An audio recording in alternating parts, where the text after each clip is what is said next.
Approximately 15% of individuals who are affected with COVID-19 develop severe disease, and 5 to 6% of them are critically ill. That is, they develop respiratory failure or multi-organ dysfunction. Severely ill and critical ill patients have high mortality rate, especially with older age group with comorbid medical condition. Progressive respiratory failure is the primary cause of death in COVID-19 pandemic.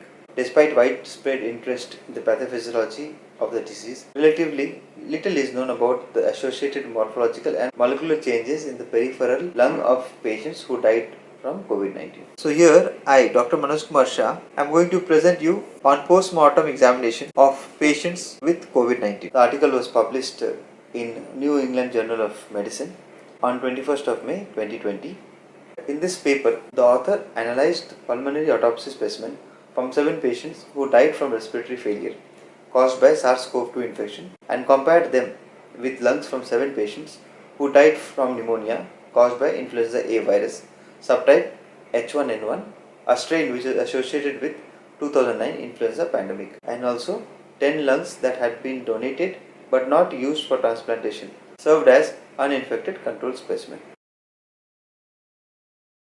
Now if you compare the autopsy of normal lung with influenza and COVID lungs and compare them on the basis of weight, we notice here that the weight of influenza and COVID-19 lungs were higher when compared to the normal lungs. And among COVID-19 and influenza, the lung of influenza was approximately 800 grams more than that of COVID-19. Now if you look into the histological finding, so the lungs in influenza had florid diffuse alveolar damage with massive interstitial edema and extensive fibrin deposition, whereas in COVID-19 there was diffuse alveolar damage with necrosis of alveolar lining cells, pneumocyte type 2 hyperplasia, and linear intra-alveolar fibrin deposits. The extensive fibrin deposition and edema may be the reason why the lung of influenza was weighing more when compared to COVID-19.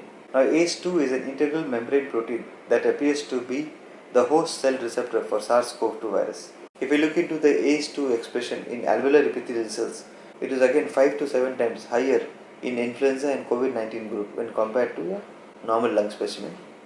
And also the ACE2 expression in capillary endothelial cells was again 7 to 9 times higher in influenza and COVID-19 group when compared to normal lung specimen.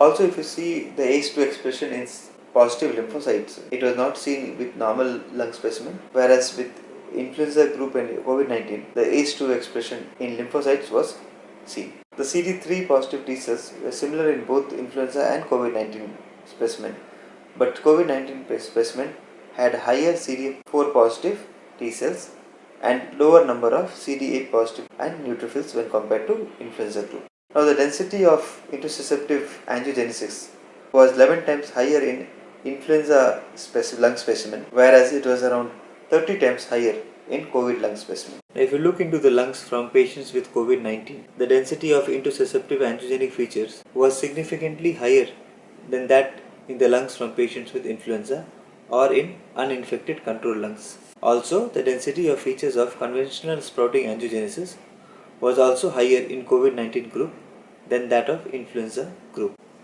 It is also noticed that the degree of intussusceptive angiogenesis was found to increase significantly with increasing duration of hospitalization.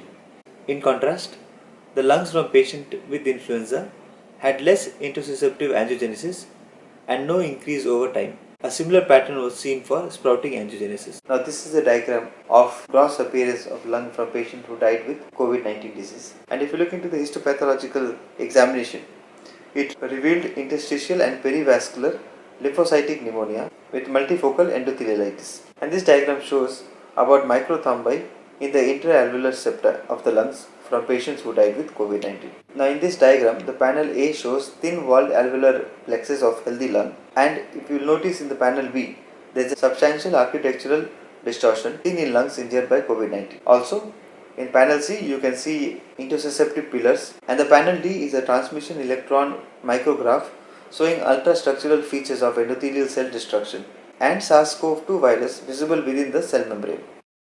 The author have also mentioned that the major limitation of the study was a small sample size population. We see that there are almost more than 3,20,000 people who have died of COVID-19, and the author had studied only 7 patients among them. Hence, more data would be required to come into some conclusion. They also thought that there may be some other factors which can account for difference. For example, he mentioned that none of the patients in the study who died with COVID-19 was treated with standard mechanical ventilation, whereas 7 of the patients who died from influenza received pressure controlled ventilation. And we have seen with all other trials and data analysis that patients on mechanical ventilations are at a higher risk of mortality when compared to patients without ventilation. Nevertheless, the data showed that there was significant greater number of ACE2 positive cells in the lungs from patients with COVID-19 and from patients with influenza than those with uninfected control arms, and greater number of ACE2 positive cells were found in endothelial cells. The author have also added that additional work is needed to relate their finding to the clinical course of this patient. So the distinctive features in COVID-19 patients in terms of lung biopsy were severe endothelial injury associated with intracellular SARS-CoV-2 virus and disrupted endothelial cell membranes, widespread vascular thrombosis with microangiopathy and occlusion of alveolar capillaries, and significant new vessel growth through a mechanism of intussusceptive angiogenesis.